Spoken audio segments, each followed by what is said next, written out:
नमस्कार, कैसे हैं सभी लोग। एक बार फिर से प्रेजेंट है हम आप लोगों के सामने और ठीक वहीं से शुरुआत करेंगे जहां पर हमने अपना लास्ट सेशन जो है वो एंड किया था। तो चलिए शुरू करते हैं।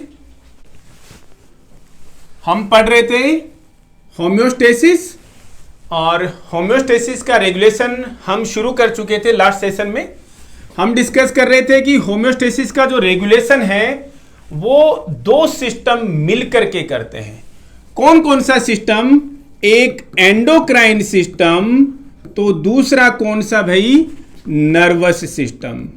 क्लियर है आप सभी लोगों को? एक एंडोक्राइन सिस्टम, दूसरा नर्वस सिस्टम। एंडोक्राइन सिस्टम जो है वो कैसे रेगुलेट करता है, होम्योस्टेसिस में अपना रोल कैसे प्ले करता है? हॉर्मोन्स रिलीज करके। तो दूसरा कौन सा? नर्वस सिस्टम कैसे रेगुलेट करता है होम्योस्टेसिस को, या कैसे अपना रोल प्ले करता है? नर्व इंपल्सेज जनरेट करके। यहां तक सभी लोगों को क्लियर था?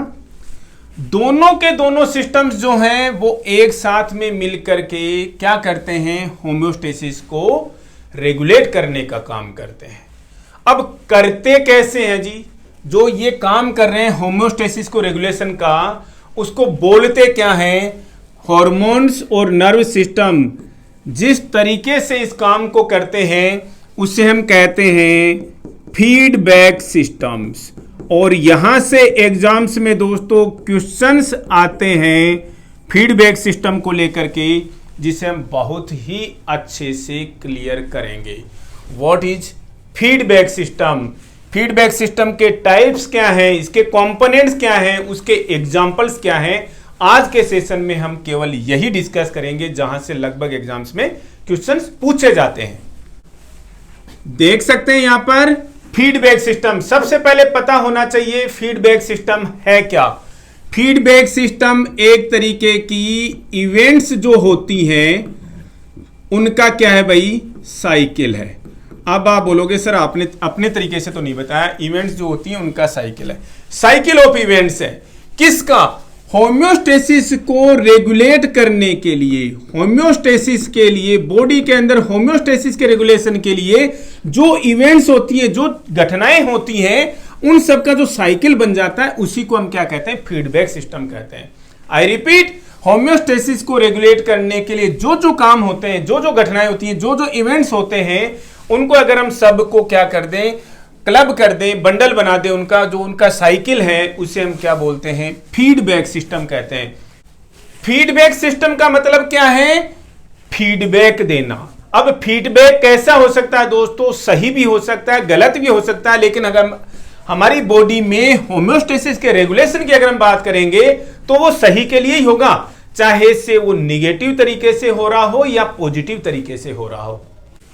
तो सिंपली फीडबैक सिस्टम की डेफिनेशन क्या है? होम्योस्टेसिस को रेगुलेट करने के लिए जो जो इवेंट्स होती हैं उनके साइकिल को क्या बोलते हैं? फीडबैक सिस्टम बोलते हैं। क्लियर है? अब दूसरी सबसे बड़ी बात, ये साइकिल ऑफ इवेंट्स क्या है? कब होता है भाई होम्योस्टेसिस रेगुलेशन? कब करना पड़ता है? जब बॉडी की किसी भी कंट्रोल्ड कंडीशन में, किसी भी कंट्रोल्ड कंडीशन में कोई चेंज आ जाए तो होम्योस्टेसिस रेगुलेट होता है। तो उसको वापस विद इन नॉर्मल रेंज में लाने का काम कौन करता है भाई? होम्योस्टेसिस करता है। और इस होम्योस्टेसिस को मेंटेन करने के लिए, रेगुलेट करने के लिए जो इवेंट्स होती हैं उनके साइकिल को क्या बोलते हैं? फीडबैक सिस्टम बोलते हैं। इतनी चीज। अब एक नया टर्म आ गया, कंट्रोल्ड कंडीशन। कंट्रोल्ड कंडीशन का मतलब क्या है? बॉडी के अंदर, हेल्दी बॉडी के अंदर, हमारी हेल्दी बॉडी में बॉडी को हेल्दी रख, या फिर कहें बॉडी को हेल्दी रखने के लिए जो भी चीजें हैं या जिन जिन जो जो भी पैरामीटर्स हैं, उनकी जो नॉर्मल कंडीशन है, उनकी जो नॉर्मल रेंज है, उसे ही हम क्या कहते हैं? कंट्रोल्ड कंडीशन कहते हैं। जैसे कंट्रोल्ड बॉडी टेम्परेचर हमने पढ़ा था, वो बॉडी की एक कंट्रोल्ड कंडीशन है। ब्लड प्रेशर हम पढ़ते हैं, उसकी एक नॉर्मल रेंज है, वो कंट्रोल्ड कंडीशन है। सीरम कैल्शियम लेवल हम पढ़ते हैं, कंट्रोल्ड कंडीशन है। सीरम सोडियम पढ़ते हैं, कंट्रोल्ड कंडीशन है। सीरम पोटेशियम लेवल पढ़ते हैं, कंट्रोल्ड कंडीशन है। हार्ट रेट पढ़ते हैं, कंट्रोल्ड कंडीशन है। रेस्पिरेशन रेट पढ़ते हैं। ये सारी की सारी जो है, जो भी वैल्यूज, जितनी भी लेबोरेटरी वैल्यूज जो हम पढ़ते हैं, वो सारी की सारी क्या है भाई, कंट्रोल्ड कंडीशंस हैं। समझ रहे हैं आप इस चीज को? दोस्तों स्क्रीन पर आप देख सकते हैं सीरम सोडियम लेवल लिखते समय में एक गलती हुई है। सोडियम की वैलेंसी 2+ कर दी गई है, जो कि 1+ होती। तो इन कंट्रोल्ड कंडीशन में जो चेंज आ जाएगा उसको फीडबैक सिस्टम क्या करेगा भाई, कैसे हेमोस्टेसिस मेंटेन करता है? इस कंट्रोल्ड कंडीशन को क्या करता है, मॉनिटर करता है, इवेलुएट करता है और फिर उसको चेंज करता है। समझ पा रहे हैं दोस्तों? तीनों चीजें आप नई अलग तरीके से, लेकिन हम बताएंगे। कंट्रोल्ड कंडीशन में चेंज आ गया, मान लीजिए बिगड़ गई, अपनी नॉर्मल रेंज से बाहर निकल गई। मान लीजिए सीरम कैल्शियम लेवल जो है वो 8.5 से 10.2 हमने पढ़ा मिलीग्राम पर डेसीलीटर, इससे या तो डाउन आ गया या इससे ऊपर चला गया। कंट्रोल्ड कंडीशन जो है अपनी विद इन नॉर्मल रेंज से बाहर निकल गई। इसका मतलब अब तो वो कंट्रोल्ड कंडीशन रेंज से बाहर निकल गई। इसका मतलब होम्योस्टेसिस जो है वो एक्टिवेट होगा। होम्योस्टेसिस एक्टिवेट होगा तो रेगुलेट कौन करेगा? Feedback system. तो फीडबैक सिस्टम कैसे? कोई मॉनिटर करने वाला होना चाहिए, कोई पता लगाने वाला होना चाहिए ना। ऐसे कैसे होगा भाई होम्योस्टेसिस एक्टिव? ऐसे कैसे काम करेगा फीडबैक सिस्टम? कोई पता तो लगाए, कोई बताए तो सही कि बॉडी के अंदर सीरम कैल्शियम का लेवल जो है वो कम हो गया है या ज्यादा हो गया है। इसका मतलब कोई बताएगा, इसका मतलब इसको कोई ना कोई मॉनिटर कर रहा है। ठीक है, उस जिसने मॉनिटर किया वो किसी और को बताएगा। खुद के पास में तो पावर है नहीं कि भैया इसको इवेलुएट करें या इंटरप्रेट करें कि बात सही है या नहीं है, तो कोई इसको इवेलुएट करेगा। इवेल्युएशन के बाद में वो क्या बोलेगा, नहीं साहब इसको चेंज करने की जरूरत है। और क्या चेंज करने की जरूरत है? 8.5 से 10.2 के बीच में लाने की जरूरत है। ये होता है फीडबैक सिस्टम के काम करने का तरीका। यानी कंट्रोल्ड कंडीशन जो है तब तक मॉनिटर, इवेलुएट और चेंज की जाएगी जब तक नॉर्मल रेंज में नहीं आ जाए। फीडबैक सिस्टम में कंट्रोल्ड कंडीशन तब तक मॉनिटर, इवेलुएट, चेंज करते जाएंगे, रीमॉनिटरिंग, रीवैल्यूएशन, रीचेंज तब तक करेंगे जब तक कि विद इन नॉर्मल रेंज ये नहीं आ जाएंगे। आई होप आप समझते हैं। कंट्रोल्ड कंडीशन के एग्जांपल्स, बॉडी के अंदर जितनी भी नॉर्मल कंडीशंस हैं जो हम पढ़ते हैं, ये सारी कंट्रोल्ड कंडीशन है दोस्तों। बॉडी टेम्परेचर, नॉर्मल टेम्परेचर होता है, उसकी एक रेंज है। बीपी की एक रेंज है, इनकी सबकी एक रेंज है। सारी की सारी क्या है? Controlled condition. आप समझ सकते हैं हमारी बॉडी के अंदर अनलिमिटेड तो नहीं कहूंगा, लेकिन बहुत सारे एग्जांपल्स हैं। अब हम देखते हैं बेसिक कंपोनेंट्स क्या हैं फीडबैक सिस्टम के। फीडबैक सिस्टम के 3 बेसिक कंपोनेंट्स हैं दोस्तों। आप सोचोगे कि भाई सर ने कहां से शुरू किया है? हमारी क्लासेज इन बेसिक्स के क्लियर होने के बाद में उस लेवल तक जाएंगी जहां पर आप समझोगे कि अब मिल रहा हमें क्रीम, अब मिल रहा हमें एक्चुअल कंटेंट। ठीक है, जो हम नहीं कहते किसी के बारे में कौन क्या पढ़ा रहा है, अच्छा पढ़ा रहा, बुरा पढ़ा रहा, और हम बार बार कहते हैं एक चीज, नर्सिंग स्मार्ट का केवल एक ही कहना है, आप पढ़िए, कहीं से भी पढ़िए, लेकिन वहां से पढ़िए जहां से आपको अच्छा समझ में आ रहा हो और अच्छी चीज मिल रही हो, अच्छा कंटेंट मिल रहा हो, अच्छे तरीके से बताया जा रहा हो। तो फीडबैक सिस्टम के बेसिक कंपोनेंट्स 3 हैं दोस्तों। कौन कौन से हमने ध्यान दिया, पढ़ा, अगर हमने, आप रिकॉल कीजिए। फीडबैक सिस्टम कब काम करता है? जब कोई कंट्रोल कंडीशन बदल जाती है, जब किसी कंट्रोल कंडीशन में ऐसा बदलाव आ जाता है कि वो अपनी नॉर्मल रेंज से बाहर निकल जाता है, तो क्या करना पड़ेगा? होम्योस्टेसिस करना पड़ेगा। होम्योस्टेसिस कैसे अचीव होगा? फीडबैक सिस्टम से अचीव होगा। फीडबैक सिस्टम के भी कोई बंदे लग रखे होंगे, मींस कंपोनेंट है उसकी। कौन कौन है? 3 कंपोनेंट हम उनको समझाएंगे। देखिए, सबसे पहले एक होता है रिसेप्टर, दूसरा होता है कंट्रोल सेंटर, और तीसरा क्या होता है भाई? इफेक्टर। ये 3 बेसिक कंपोनेंट्स हैं, the receptor, the control centre and the effector. इन तीनों का मतलब क्या है और कैसे काम करते हैं तीनों के तीनों, क्या क्या काम है इन तीनों का, बहुत ही इंपॉर्टेंट चीज है। सबसे पहले डिस्कस करते हैं रिसेप्टर के बारे में। कौन होता है भाई रिसेप्टर, कौन हो सकता है रिसेप्टर? बॉडी के अंदर कंट्रोल कंडीशन चेंज होने पर, अलग अलग कंट्रोल कंडीशन चेंज होने पर अलग अलग रिसेप्टर काम करेंगे। एक ही बंदे को दे नहीं रखा है सारा का सारा काम। रिसेप्टर कौन हो सकता है? कोई भी बॉडी स्ट्रक्चर या कोई भी बॉडी का टिश्यू जो है वो रिसेप्टर का काम कर सकता है। सबसे पहली बात, रिसेप्टर में क्या शब्द छुपा हुआ लग रहा है आपको? रिसीव, रिसीव करने वाला। क्या रिसीव करने वाला भाई? नाम से चलिएगा, क्या रिसीव करने वाला? कंट्रोल्ड कंडीशन में चेंज को रिसीव करने वाला, कंट्रोल्ड कंडीशन का पता लगाने वाला। अब कंट्रोल्ड कंडीशन में चेंज को रिसीव तो करना नहीं है, कुछ तो अलग मीनिंग निकलेगा उसका। तो कंट्रोल्ड कंडीशन में जो चेंज आ गया है उसको रिसीव करना। बेटर से कंट्रोल्ड कंडीशन में चेंज को पता लगाने वाला, मतलब उसे डिटेक्ट करने वाला कौन है? रिसेप्टर है। आई रिपीट, रिसेप्टर कौन होता है? कोई भी बॉडी स्ट्रक्चर या टिश्यू जो है वो रिसेप्टर का काम कर सकता है फीडबैक सिस्टम में। पहली बात, क्या काम करेगा ये? कंट्रोल्ड कंडीशन में चेंज को डिटेक्ट करता है। तो चेंज को डिटेक्ट करके करेगा क्या भाई? जी, चेंज को डिटेक्ट करके इनपुट तैयार करेगा। इनपुट तैयार करने का मतलब आगे क्या बताना है, खुद का काम इतना ही है, चेंज को डिटेक्ट किया और आगे पास ऑन कर दिया। तो उसके लिए एक इनपुट बनाएगा ना, समराइज स्टोरी, समरी बनाएगा उसके लिए। समरी का मतलब जब आपका पेशेंट रेफर हो रहा होता है, ध्यान है आपको, एक छोटे सेंटर से बड़े अपेक्स सेंटर की तरफ रेफर हो रहा होता है तो समरी बना करके देते हैं। पूरी की पूरी फाइल तो देंगे नहीं, एक पेज में समरी बना के देते हैं। तो वो समरी बनाएगा, इनपुट तैयार करेगा और इस इनपुट को किसको दिया जाएगा भाई? भेज दिया जाएगा कंट्रोल सेंटर को। ठीक है, रिपीट, रिवाइज करते हैं। रिसेप्टर कौन हो सकता है? कोई भी बॉडी स्ट्रक्चर और कोई भी बॉडी टिश्यू जो है वो रिसेप्टर का काम कर सकता है। क्या काम करेगा? कंट्रोल सेंटर में चेंज का पता लगाएगा कि साहब बीपी चेंज हो गया, बॉडी का टेम्परेचर चेंज हो गया है, बॉडी का सीरम कैल्शियम चेंज हो गया है, कोई भी सीरम वैल्यू जो है वो चेंज हो गई है, उसको डिटेक्ट करने का काम करता है।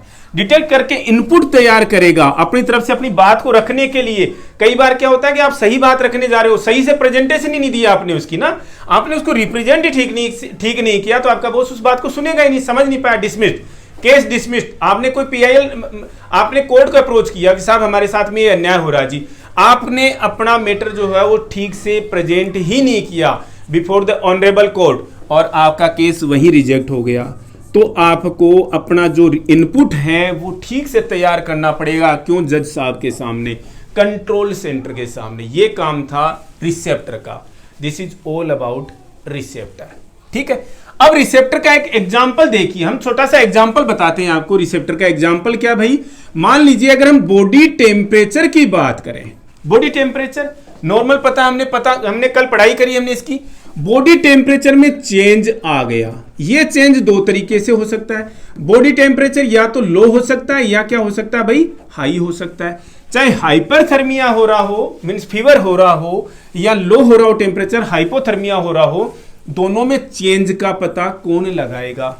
रिसेप्टर लगाएगा। इसका मतलब बॉडी टेम्परेचर के लिए रिसेप्टर कहां पर होते हैं दोस्तों? बॉडी टेम्परेचर के लिए रिसेप्टर होते हैं हमारी स्किन के अंदर। स्किन के अंदर नर्व एंडिंग्स होती हैं, वो क्या करती हैं? बॉडी टेम्परेचर में चेंज का पता लगाती हैं। मतलब यहां पर रिसेप्टर बॉडी टेम्परेचर के लिए कौन हो गया? नर्व एंडिंग्स स्किन के अंदर। ठीक है, दूसरा एग्जांपल अगर हम ले बीपी के लिए, मान लीजिए बीपी में चेंज आ गया। कैसे चेंज आ सकता है? या तो लो हो गया या हाई हो गया, आइदर हाइपोटेंशन और हाइपरटेंशन। इसके लिए कौन पता लगाएगा? क्या हर एक के लिए काम स्किन ही करेगी क्या? जी नहीं, सबके लिए अलग अलग बने हुए हैं। बीपी में चेंज का पता लगाने के लिए कौन है? ब्लड वेसल्स हैं। और ब्लड वेसल्स में कौन भाई? ब्लड वेसल्स की वॉल है। ब्लड वेसल्स की वॉल के अंदर क्या होती हैं भाई? नर्व एंडिंग्स होती हैं, जिन्हें हम क्या कहते हैं? बेरोसेप्टर्स बोलते हैं। क्या बोलते हैं भाई? बेरोसेप्टर्स या बेरो रिसेप्टर्स बोलते हैं। बेरो का मतलब प्रेशर और सेप्टर का मतलब रिसेप्टर या सेप्टर, एक ही बात। प्रेशर को डिटेक्ट करने वाली, प्रेशर कम हो गया या ज्यादा हो गया उसे डिटेक्ट करने वाले कौन हैं? बेरोसेप्टर्स हैं। कहां पर हैं? ब्लड वेसल की वॉल्स के अंदर है। तो ये है किसके बारे में? रिसेप्टर के बारे में। मतलब ये केवल डिटेक्ट करते हैं किसको? कंट्रोल्ड कंडीशन में चेंज को डिटेक्ट करते हैं कौन? रिसेप्टर। इनपुट तैयार करेंगे, इनपुट तैयार करने का मतलब रिप्रेजेंटेशन तैयार करेंगे किसके लिए? ताकि कंट्रोल सेंटर को जाकर के बताएं कि साहब कंट्रोल्ड कंडीशन में ये दिक्कत आ गई है। कौन सी कंट्रोल कंडीशन में? Particular controlled condition, BP, temperature, serum calcium level वो गड़बड़ कर रहे हैं जी हमारी बॉडी के अंदर। ठीक है, अब देखते हैं सेकंड पॉइंट, कंट्रोल सेंटर। अब दूसरा कंपोनेंट देखते हैं किसका? फीडबैक सिस्टम का कंट्रोल सेंटर।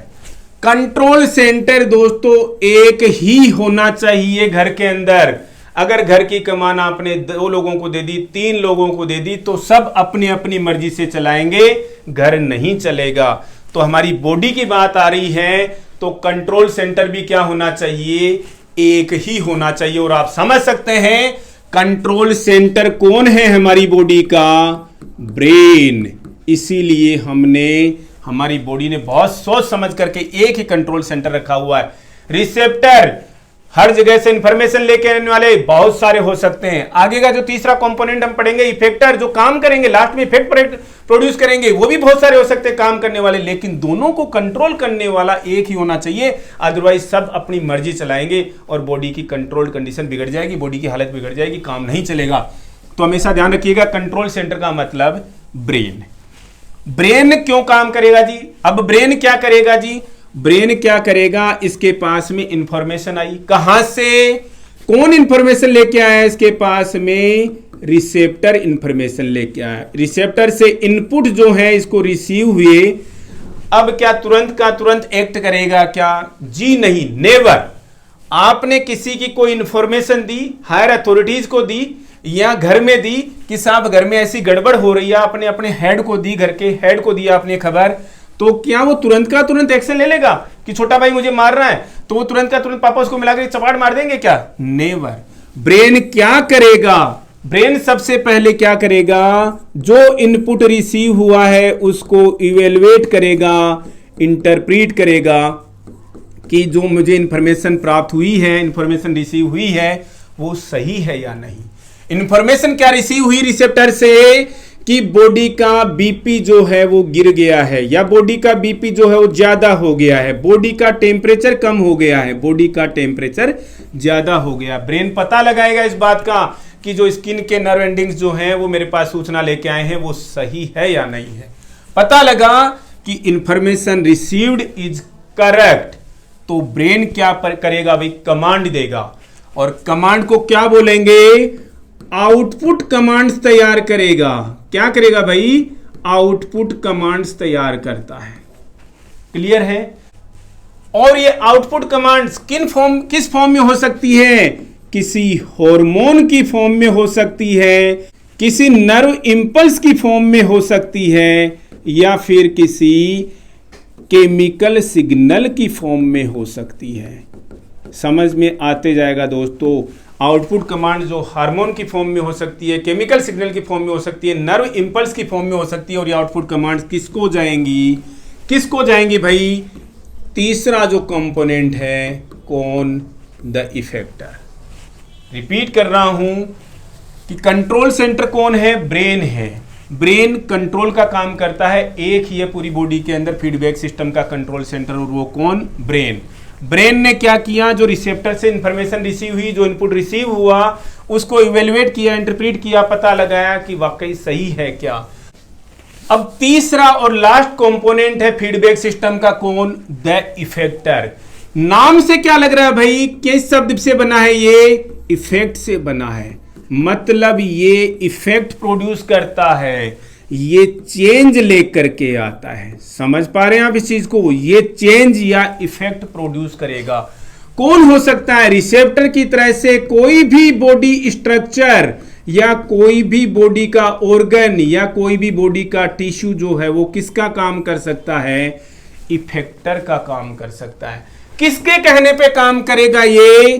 ब्रेन के कहने पर। ब्रेन मीन्स कंट्रोल सेंटर के कहने पर ये काम करेगा। कौन? The effector. और क्या काम करेगा? ये चेंज के लिए काम करेगा। किस तरीके का चेंज लेकर के आएगा? जो रेंज से बाहर निकल गई है कंट्रोल्ड कंडीशन, उसको नॉर्मल की तरफ लेकर के आने का काम करेगा। उसको नॉर्मल की तरफ लेकर के आने का काम करेगा। एक बेसिक एग्जांपल पढ़ते हैं, ना निगेटिव से ना पॉजिटिव से, आप समझ जाइएगा कि किसका एग्जांपल था, निगेटिव फीडबैक सिस्टम का था या पॉजिटिव फीडबैक सिस्टम का था। एक सिंपल सा हम एग्जांपल स्टडी करते हैं, किसका भाई? फीडबैक सिस्टम का। यहां हम किसका एग्जांपल डिस्कस करना चाह रहे हैं? फीडबैक सिस्टम का। ये कोई स्टैंडर्ड एब्रीविएशन नहीं है भैया, लिखना पड़ रहा है, बार बार नहीं लिख सकते हम। फीडबैक सिस्टम का एग्जांपल डिस्कस करना चाह रहे हैं हम। एग्जांपल लेते हैं, लो बॉडी टेम्परेचर का एक एग्जांपल ले लिया हमने, मतलब हाइपोथर्मिया का एग्जांपल हम ले रहे हैं। सबसे पहले फीडबैक सिस्टम का पहला कंपोनेंट काम करेगा, और इसी सीरीज में ही काम करेंगे ये। सबसे पहला कंपोनेंट कौन था भाई? रिसेप्टर। रिसेप्टर क्या काम करेगा? इसको डिटेक्ट करने का काम करेगा। किसको? Controlled condition. कंट्रोल्ड कंडीशन क्या थी भाई? बॉडी का टेम्परेचर। उसमें चेंज का पता लगाता है, मतलब उसको डिटेक्ट किया। डिटेक्ट कब करेगा? जब वाकई में चेंज होगा कि या तो प्लस हो गया, माइनस हो गया, कम हो गया, ज्यादा हो गया। पाया कि साहब इस रिसेप्टर ने पता लगा लिया कि बॉडी टेम्परेचर में चेंज हुआ है। क्या करेगा भाई? चेंज हुआ है तो एक इनपुट तैयार करेगा, समरी बनाएगा। किसको बताने के लिए? कंट्रोल सेंटर यानी ब्रेन को बताने के लिए समरी तैयार करेगा। ब्रेन को बता दिया। ब्रेन कंट्रोल सेंटर का काम करता है। ब्रेन ने क्या किया? इसको इंटरप्रीट किया, इवेलुएट किया कि जो इंफॉर्मेशन मुझे रिसीव हुई है, जो इनपुट मुझे रिसीव हुआ है, वो सही है या नहीं है। ब्रेन ने पाया यस, ये बात तो सही कह रहा है, चेंज करने की जरूरत है। वो खुद तो चेंज कर नहीं सकता, बंदे से करवाएगा। क्या तैयार करेगा? आउटपुट कमांड तैयार करेगा। यहां पर इनपुट कमांड किसने तैयार की थी भाई? इनपुट कमांड तो नहीं बोलेंगे, इनपुट किसने तैयार किया था? रिसेप्टर ने तैयार किया। आउटपुट कमांड कौन तैयार करेगा? ब्रेन तैयार करेगा। आउटपुट कमांड किसको भेजी जाएंगी? आउटपुट कमांड किस फॉर्म में? हार्मोन की फॉर्म में, नर्व सिग्नल की फॉर्म में, या फिर केमिकल सिग्नल की फॉर्म में? किसको भेजी जाएंगी? तीसरा कौन है भाई? इफेक्टर। इफेक्टर कौन हो सकता है? कोई भी बॉडी ऑर्गन, कोई भी बॉडी टिश्यू, कोई भी बॉडी स्ट्रक्चर इफेक्टर का काम कर सकती है। उसको जो मैसेज मिला है जी ऐसा करना है। एग्जाम्पल किसका लिया हमने? लो बॉडी टेम्परेचर का। इफेक्टर कौन होगा यहाँ पर? किसको आउटपुट कमांड्स भेजी गई हैं? आउटपुट कमांड किसको भेजी गई है भाई? स्केलेटल मसल को भेजी गई है। स्केलेटल मसल को के साथ में पर्ची के अंदर लिख करके क्या बताया गया है? तुम्हें क्या करना है? शिवर करना है। शिवर करके किस लिए करना है भाई? शिवरिंग से क्या होगा? हीट प्रोड्यूस होगी, हीट प्रोडक्शन होगा। हीट प्रोडक्शन होगा तो बॉडी का टेम्परेचर बढ़ेगा। कब तक बढ़ेगा? जब तक बॉडी का टेम्परेचर नॉर्मल नहीं हो जाता, अदरवाइज ये काम चलता रहेगा। रीमॉनिटरिंग, रीवैल्यूएशन, रीचेंज। इसका मतलब ये है तरीका फीडबैक सिस्टम का। और ये एग्जाम्पल किसका था?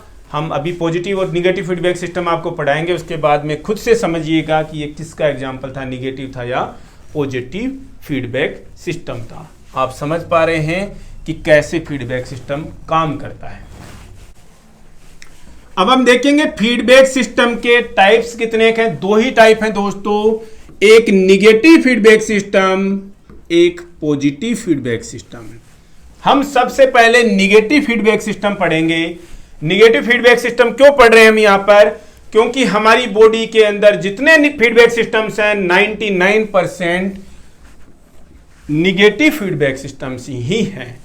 निगेटिव फीडबैक सिस्टम किस तरीके से काम करता है वही आपको दिमाग में रखना है और आपको अच्छे से पता होना चाहिए। जो बच्चे अभी तक बीएससी कर रहे हैं, डिप्लोमा कर रहे हैं नर्सिंग में, उन्हें तो ये चीज़ें बहुत अच्छे से क्लियर होनी चाहिए। आगे पढ़ने वाले बच्चे तो चलो एक बार सरसरी तरीके से पढ़ लें कि साहब क्या निगेटिव सिस्टम है, क्या पॉजिटिव फीडबैक सिस्टम है। चीज़ें आपकी लाइफ में जितना क्लियर होंगी, बेसिक्स आपके जितना क्लियर होंगे, ये समझ लीजिए आप आगे उतना ही अच्छे से चीज़ों को क्लियर करते हुए चले जाएंगे। निगेटिव फीडबैक सिस्टम, निगेटिव का मतलब है कुछ तो बात है जो इसका नाम दिया गया है निगेटिव का। निगेटिव का मतलब किससे बनता है? निगेट करने से। निगेट का मतलब दिल्ली की तरफ बोलते हैं लोकल लैंग्वेज में नाटना, और हमारी लोकल लैंग्वेज में मना कर देना, मतलब यार रोकना किसी चीज को, जो काम हो रहा है उसको रोका जाएगा, निगेट किया जाएगा, वही है निगेटिव फीडबैक सिस्टम। क्यों किया जाएगा? क्योंकि कंट्रोल्ड कंडीशन जो है वो अपनी नॉर्मल रेंज से बाहर निकल गई है। कंट्रोल्ड कंडीशन जो अपनी नॉर्मल रेंज से बाहर निकल गई, इसलिए उसको निगेट किया जाएगा, उसको रोका जाएगा, निगेट करके उसको रोका जाएगा। ठीक है, वो होता है निगेटिव फीडबैक सिस्टम। हमने डिस्कस किया आप लोगों के साथ में कि बॉडी में 99% फीडबैक सिस्टम जो हैं वो किससे काम कर रहे हैं? निगेटिव फीडबैक सिस्टम के थ्रू ही काम कर रहे हैं। पहली चीज, एग्जाम्पल लेते हैं दोस्तों अभी हम इसका एक, हम ऑलरेडी जो एग्जाम्पल पढ़ा हमने हाइपोथर्मिया का, किसके थ्रू हो रहा था दोस्तों? वापस रिकॉल कीजिएगा आप इसको, किसके थ्रू हो रहा था? आपने निगेट किया, आपने उसको, निगेटिव फीडबैक सिस्टम है। अभी भी आप समझेंगे साहब पॉजिटिव फीडबैक सिस्टम में क्या हो रहा होगा। जैसे हम पॉजिटिव फीडबैक सिस्टम पे पहुंचेंगे आपको समझ में आ जाएगा निगेटिव फीडबैक सिस्टम कैसे काम कर रहा था, पॉजिटिव फीडबैक सिस्टम कैसे काम कर रहा है।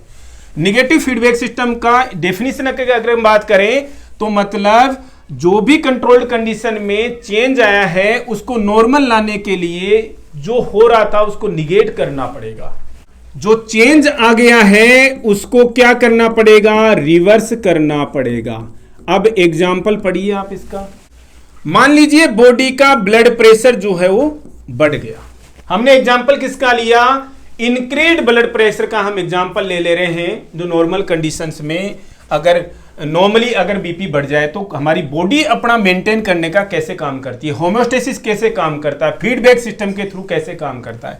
सबसे पहली बात, बीपी बढ़ा, पता तो लगे, मतलब इसके डिटेक्ट होने की जरूरत है, डिटेक्शन की जरूरत है। कौन डिटेक्ट करेगा भाई इसको? कौन डिटेक्ट करेगा? रिसेप्टर डिटेक्ट करेगा। ब्लड प्रेशर में चेंज को डिटेक्ट करने वाले रिसेप्टर्स कहां होते हैं? ब्लड वेसल्स की वॉल के अंदर ही होते हैं। कहां होते हैं भाई? ब्लड वेसल्स की वॉल के अंदर होते हैं, जिन्हें हम क्या कहते हैं?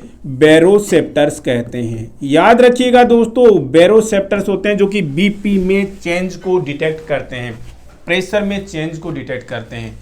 क्या करेंगे? प्रेशर में चेंज को डिटेक्ट करके इनपुट तैयार करेंगे। किसके पास लेकर के जाएंगे? कंट्रोल सेंटर के पास लेके जाएंगे, मतलब ब्रेन के पास लेकर के जाएंगे। ब्रेन ने क्या किया? इसको इंटरप्रेट किया, क्या इंफॉर्मेशन जो रिसीव हुई है वो सही है यानी, इसको इवेल्युएट किया और क्या तैयार किया भाई? आउटपुट कमांड्स तैयार कर ली। आउटपुट कमांड किसको भेजी जाएंगी? इफेक्टर को भेजी जाएंगी। किस फॉर्म में भेजी गई? ध्यान में रखना, आउटपुट कमांड्स हार्मोन की फॉर्म में, नर्व इंपल्स की फॉर्म में, केमिकल सिग्नल की फॉर्म में भेजी जा सकती हैं। अब इसके लिए इफेक्टर का काम कौन करता है? ब्रेन ने अपनी आउटपुट कमांड जो है वो किसको भेजी है दोस्तों? ये इफेक्टर जो है वो कौन हो सकते हैं? इफेक्टर दो होंगे यहाँ पर। कौन कौन अपनी आउटपुट कमांड्स? एक तो हार्ट को भेजी है, दूसरा ब्लड वेसल को भेजा है, और सब की एक एक लेटर बना करके उसके अंदर कॉन्फिडेंशियली लिख करके सीक्रेट रिपोर्ट तैयार करके उसके अंदर लिखा है कि आपको क्या काम करना है। हार्ट को क्या बताया?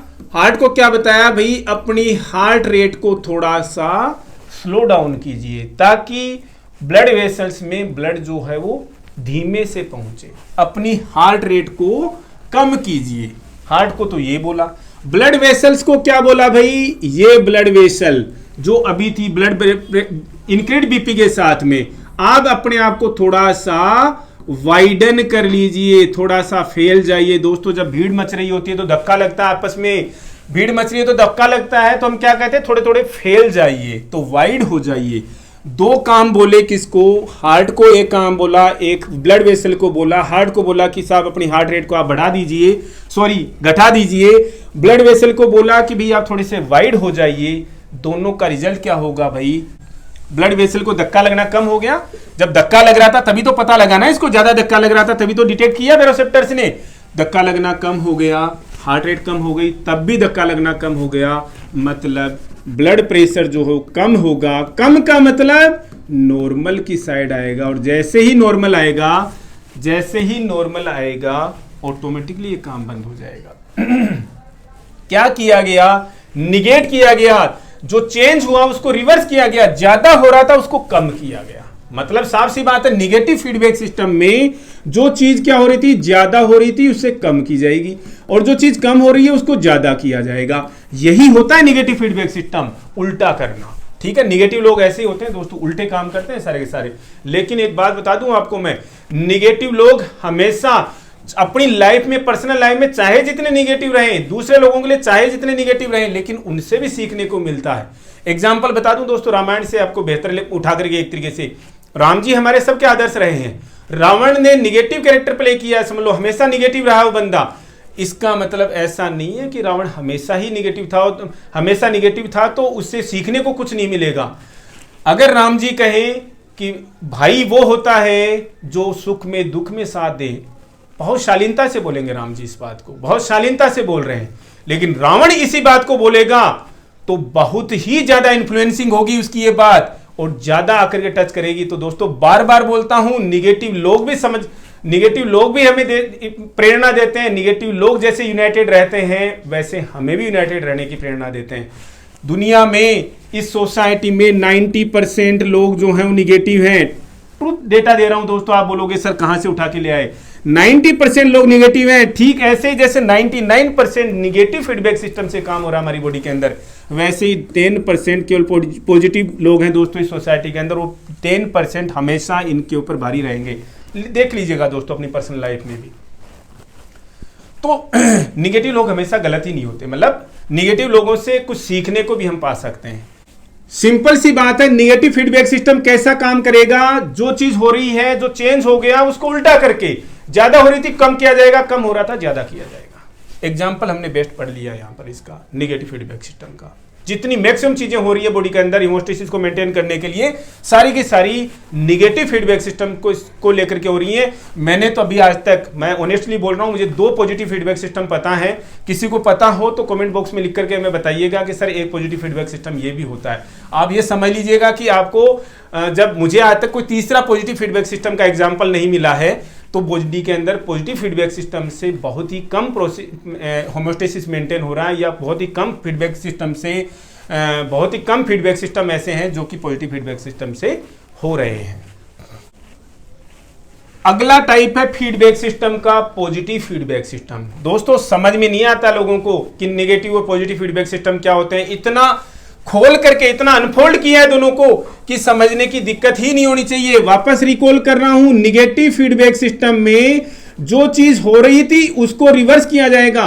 कोई भी कंट्रोल कंडीशन ज्यादा हो रही थी, हायर साइड में जा रही थी, उसको लो किया जाएगा।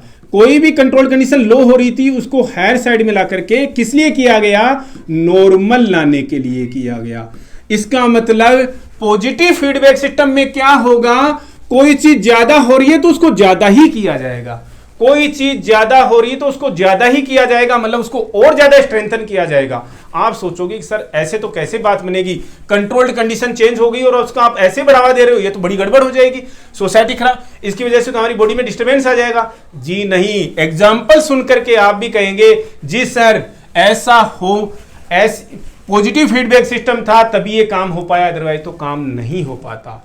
और पॉजिटिव फीडबैक सिस्टम का एग्जाम्पल उठाने से पहले मैं इसको वापस से डिफाइन कर दूं कि पॉजिटिव फीडबैक सिस्टम क्या होता है भाई। किसी भी कंट्रोल्ड कंडीशन, यहां पर कंट्रोल सेंटर नहीं है, कंट्रोल्ड कंडीशन लिखी है मैंने, किसी भी कंट्रोल्ड कंडीशन में कोई चेंज आ जाएगा तो उस चेंज को और ज्यादा स्ट्रेंथन करेगा कौन, ये पॉजिटिव फीडबैक सिस्टम जो है उसको और ज्यादा स्ट्रेंथन करेगा। इसका सबसे बेस्ट एग्जांपल है वो क्या है भाई, नॉर्मल चाइल्ड बर्थ।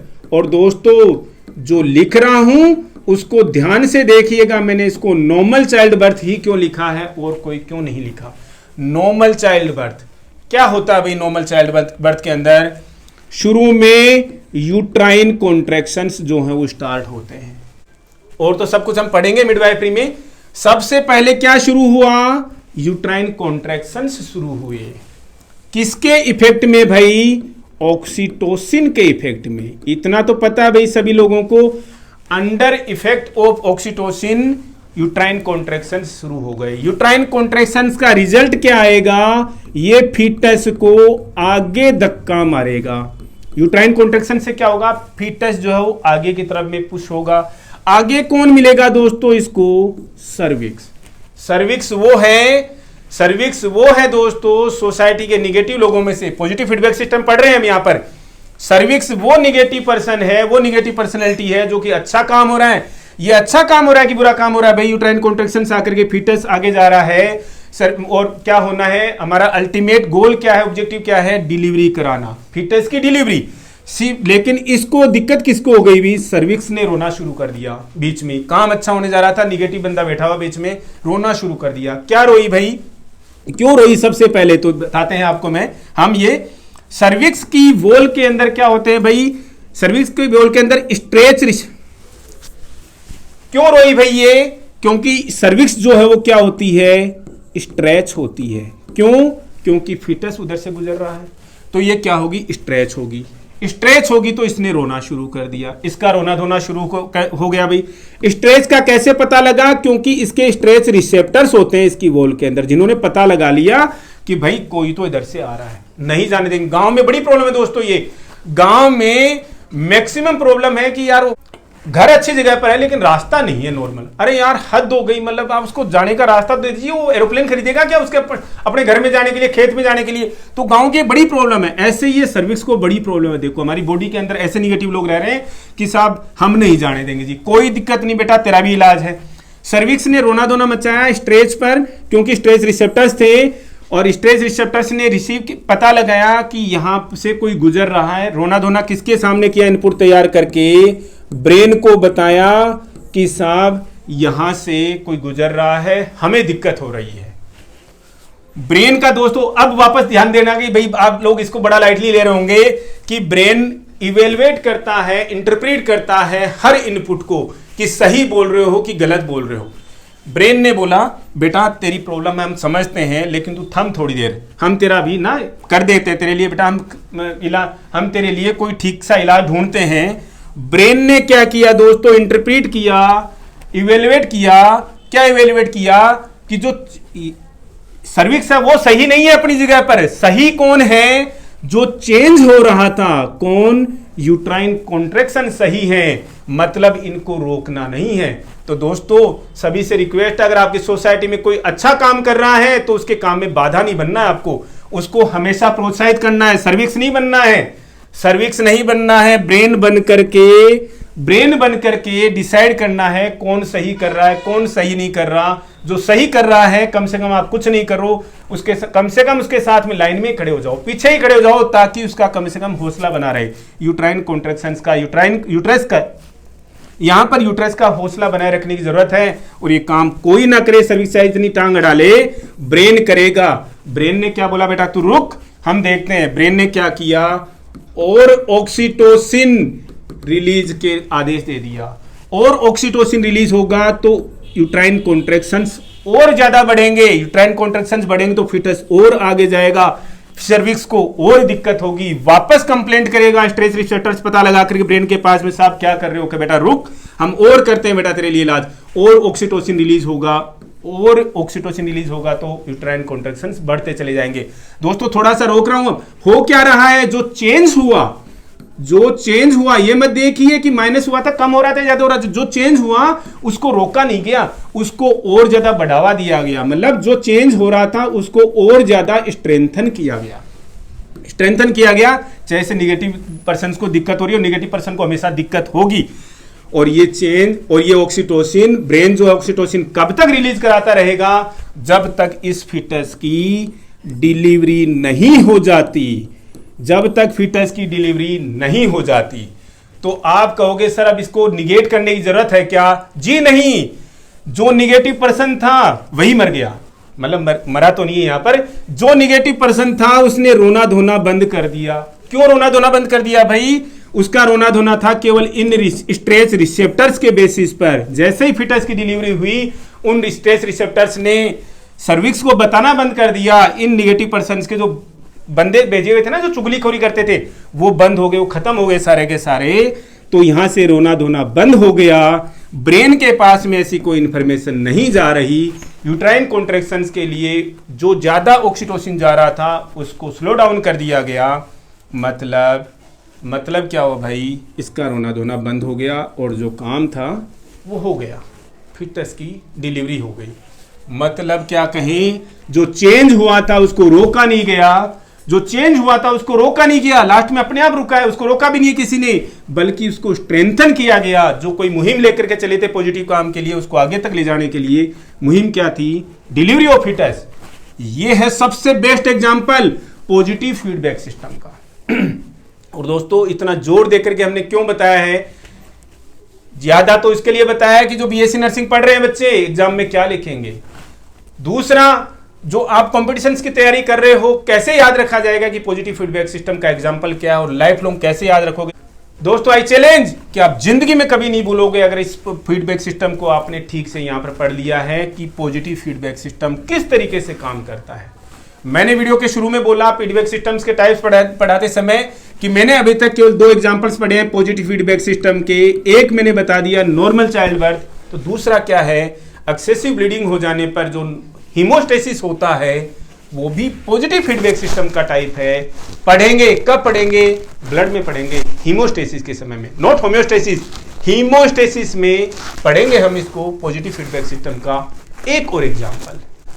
तो दोस्तों कैसा रहा आज का हमारा सेशन, कमेंट बॉक्स में लिख करके जरूर बताइएगा हमें। और यहाँ से क्वेश्चंस आते हैं दोस्तों एग्जाम के अंदर, हम चाहते हैं आपको जो बेस्ट से बेस्ट टीचिंग है जो पॉसिबल है वो हम आपको अवेलेबल कराएं अपकमिंग सेशंस में। आज के लिए इतना ही, मिलते हैं नेक्स्ट अपडेट के साथ। Thank you.